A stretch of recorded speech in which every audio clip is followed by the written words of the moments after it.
standing in front of a block of flats called Bakery Close. And it's called Bakery Close because it used to run as a bakery. And the bakery was run by my parents.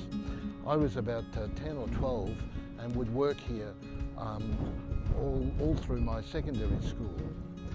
One of my jobs was to climb those stairs where the dough maker was upstairs and would make all the dough. And he would make the dough in these really large bowls that held more than 200 kilos of flour, and I would help him by weighing out the salt and the yeast and crumble the yeast up and make sure that it didn't mix with the salt and all of the other ingredients. When the doughs were mixed, they were poured down a chute, and on the ground floor was the end of the chute went into a machine that would divide up the dough into pieces. From there it went into another machine that would roll them into balls, and from there into another machine that would roll them into logs. And a couple of the bakers, and sometimes I would help as well, would roll those logs into nicely shaped loaves and put them on racks separated by Hessian bags where they could sort of slowly improve. It was very mechanised, and there was a lot of machinery, and there was a lot of bread produced. There was always a large bowl being mixed upstairs, and as soon as one batch had been divided up and finished, another one would come down. There were a couple of different ovens there. One of them was an old Scotch oven that where you fed the bread on peels, and where the bread was put one after another, and then the baker would push the whole peel and slide the bread off the peel and then pull it out. There were more modern ovens where the racks were on conveyor belts, and they would slowly go around and sort of past a burner. That hive of activity, that production was huge. There was quite a lot of bread being made, and it was the new kind of bread that the migrants from Europe, like my parents from Italy, would make, and it was sold mostly to Italians and Greeks and Yugoslavs and Australians who really enjoyed this new kind of bread alongside the sliced high tins and tinned bread that was around before then.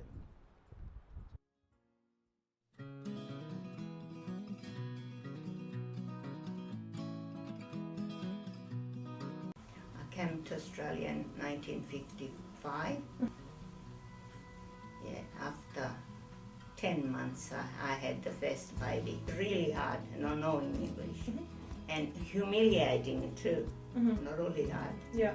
Because each time you have to ask for something you don't know how, you start crying and I want to go back home, you know. Yeah. And that was, but being with other people in the house was a bit hard to learn, because it was easy to speak your language, you know, until we went to Lara. Then I started listening to people, listen to the radio, read lots of English books. I didn't understand maybe a word a page, but I kept reading. Yeah, and slowly I can never speak properly. You need to go to school, but I can make myself understood somehow. Yeah. First, when I got off the boat, Yeah. I saw the houses. I never saw timber houses before, and I thought they were for the animals, because back home my grandfather had one for the animals.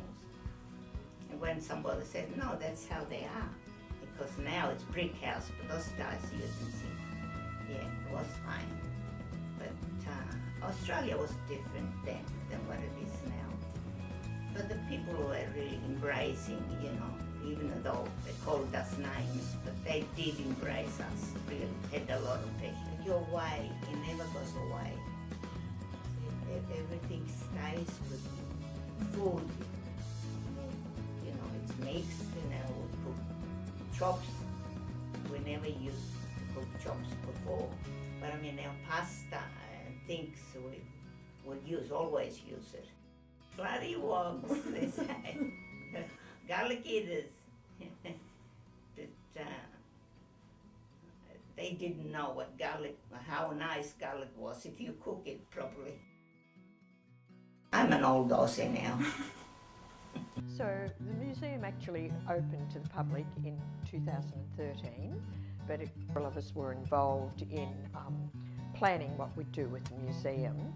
So opening in 2013, I would have been involved probably a couple of years before that. The things that we have spent money on is some of the shelving. The rest has all been donated.